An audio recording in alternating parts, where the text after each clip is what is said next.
Honestly, I have no idea what I can read. Hi guys, this is Stan here to welcome if you're new here. This autumn term for the Magical Readathon is just so hard. Last term was quite easy. I have breezed through my calling Tomebinder with just 3 little prompts. But this time, the prompt looks so simple on paper until you realize one of them is pure evil. So in today's video, I'll show you all the books that I have paid, how I am going to survive this challenge, and why this term is easily the hardest yet. To begin with, just in case you haven't heard about the Magical Readathon, it is an annual reading challenge that is hosted by G from Book Roast. We will embark a reading adventure by creating a character, selecting our calling, and journeying through themed reading prompts which framed it as reading quests. If you want more details about this reading challenge, of course you can check out her announcement video. And if you are relatively new to this channel, I actually participate in this Magical Readathon for the very first time in just this spring term.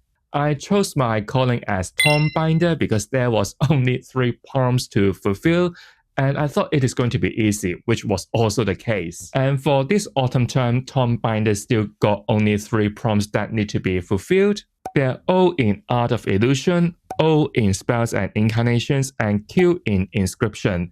By the way, O means ordinary and Q means qualified. It looks quite easy, right? There's only 3 prompts that I need to do, but there are some details in this reading challenge. There are actually 3 grading, as you can see: ordinary, qualified, and distinguished. To advance from O to Q and then Q to D, you actually need to complete the previous prompt first. As a Tomebinder, I need to be qualified in Inscription, so it actually means that I have to do both the prompts for ordinary and qualified for this course. To put it simply, actually I need to do 4 prompts in total.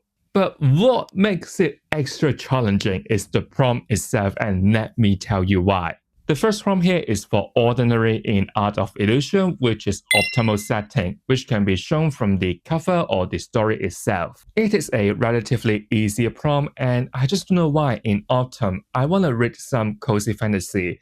And my first choice here is Legends and Lattes by Travis Baldree. It is without a doubt a very well-known cozy fantasy. It is a heartwarming, comforting fantasy about an orc called Thief who gave up her sword for a coffee grinder, proving that sometimes the bravest thing to do is to start fresh. As this cafe started to expand, Thief faced some challenges, let's say competition or shadow from her past. Like I said, Legends and Lattes is like the one starting cozy fantasy, this trend.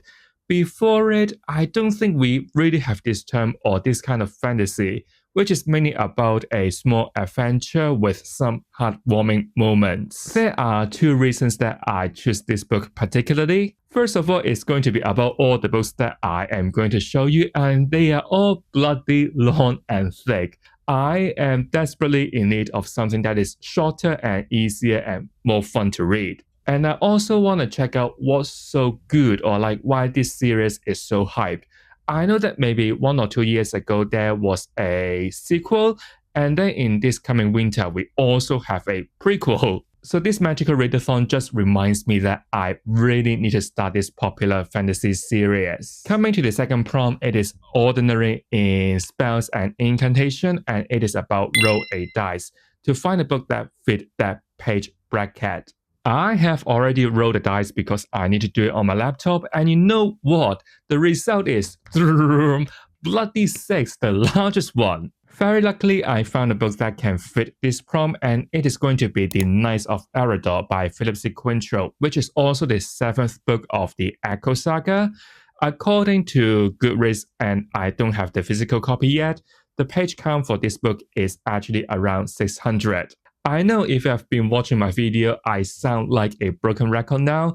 The Echo Saga is part of my 2025 reading plan, and I hope that I can finish this series by the end of the year. And the Echo Saga is a self-published epic fantasy series that can be further divided into 3 trilogies. With my progress, I would say that the first 2 trilogies are actually quite closely related to each other, so you can't really jump from one trilogy and then to the other one. You can't really do that. You need to read it in chronological order. In short, you can say the plot is about the good old battle between light and shadow, and this series is known for its intricate world building and plenty of action sequences. Now, I am actually reading the 6th book of this series, which is also the ending of the second trilogy, so I don't really want to spoil myself too much here. All I know about the Knights of Erador is it is going to be the start of a new trilogy, and it is also quite similar to the 4th book of the series, The Fall of Neverdark, where the time is moved forward by maybe a couple of years to see what sort of new dangers that our characters have to face. From the synopsis, I know that one of my favorite characters is going to survive the crisis by the end of the 6th book.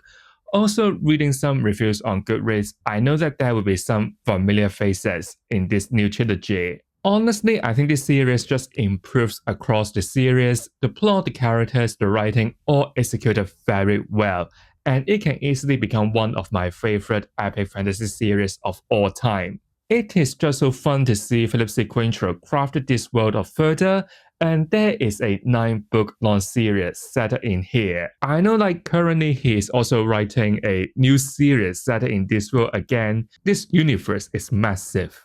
If you want to read an epic fantasy series that is known for its intricate world building, but you don't want to invest as much time as in The Wheel of Time, I think you should check the Echo Saga out. It is just so good. For the 3rd prompt, I need to be qualified in inscription. But in order to do so, I need to pass the ordinary level first, and the prompt is Magic of Prime. Prime numbers for the letters in the title. Let me tell you something right now. It is a bloody hard prompt. I'm not gonna lie, I'm secretly fuming. Just in case you don't know what a prime number is, it is basically a number that is bigger than 1 and can only be divided by 1 and itself. Let's say 2, 3, 5, 7, 11, 13. Do you know what I've been doing since I know about these reading prompts? I have been staring at my bookcase, scanning the spine of all the books that I have got and count how many bloody letters is on the title. And you know what? None of them is in prime number. And it is bloody hard. Okay, maybe it is down to English, this language itself. I haven't studied any linguistics before, but from my logical thinking, I think over 80% of the books that I own got more than 1 word in the title. When you start to add these letters together and the number grows bigger, it is easily going to be a non-prime number. If you count the prime number, it is going to be 2, 3, 5, 7. Then it will be 11, 13, 17, 19. In the 20s, we have 23, 29. So you can already see when the number grows bigger, it is harder to find a prime number. I have some books that I already finished can be put into this category. Let's say Jade War, 7 letters, Babel, 5 letters, but not anything from my current TBR. Nothing. There is actually one, which is The Bone Season by Samantha Shannon, but I am not interested in this series yet. I don't want to start a series just to fulfill a prompt in a reading challenge. And that series, I probably won't pick it up again in the future. So call me a cheater here. I think I am going to pick up a manga because honestly, I don't want to read any more big books for September. No, I was going to use One Piece. I thought there's going to be 7 letters, but that's actually 8. So my plan got spoiled. It's bloody hard. HAPPYPLACE. No, happy place, no. Honestly, I have no idea what I can rate here. I'll do the counting for the rest of my TBR later, but currently I don't have any books for this prompt. So if you know any fantasy book, preferably on the shorter side, that got prime number letters in the title, do let me know. Otherwise, I will fail this term. If I am very lucky enough to pass the ordinary level, then I can move on to the qualified, which is about archiving. I need to find a book that got vertical title. Again, it is another slightly tricky reading prompt because a vertical spine title is not something that you particularly look for when you buy books, so I welcome this challenge. What you are looking for is the spine that got the Lattes printed vertically. Very luckily, I found a book on my shelf that can be used here, and it is also a series that I want to start in this year. And let me pick this up for you guys. I have Eragon by Christopher Paolini. It is the first book of the Inheritance cycle and also a very classic YA coming-of-age story around dragons. It is the tale of a farm boy whose discovery of a dragon egg pulls him into the struggle against the evil, marking the rebirth of the legendary dragon rider. What makes me more interested in this book is when the author started to write this series, he was only 15, which is like really impressive. This series also turned into other form of adaptation. With this kind of success, I'm curious to find out the magic or the charm of this 15-year-old author. On top of this reading challenge, you know what is going to happen. Of course, we need to go back to the Wheel of Time because it is part of my 2025 reading plan, and I have only got 2 books left. So in September, I'll check out Towers of Midnight by Robert Jordan and Brandon Sanderson, which is the 12th book of the series. No, 13th book of the series. I don't think I need to explain too much here. The Wheel of Time is an epic fantasy series that is about the good old battle between light and shadow, and the key player in this conflict is the Chosen One called the Dragon Reborn. Throughout this series, we will follow the growth of the Chosen One, Rand alongside with his friends coming from the 2 rivers, to see how they're going to be pulled into this large-scale conflict. This is the last book before the finale, so I would expect this one to set the stage for the final confrontation. At this point, we still got 2 unfinished business, so I'm kind of looking forward to see what Matt gonna do because his storyline sounds more interesting. I'm not too sure will this book have as many mind-blowing, explosive moments like the last 2, but still I'm very happy to pick this one up, unlike the Crossroads of Twilight. So that's my autumn term lineup for the Magical Readathon. We have a cozy fantasy and also some epic stages. It is going to be a wild mix, and honestly,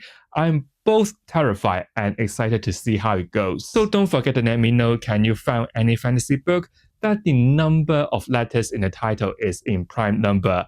It is really challenging, so let's share it together. Also, if you are participating in this Magical Readathon, let me know in the comment what prompts you are tackling. I want to compare the struggle. Thank you for hanging out with me, guys. If you're interested in more fantasy TBR, wrap-up, reviews, vlogs, or any other fun ideas, don't forget to hit the subscribe button and like this video.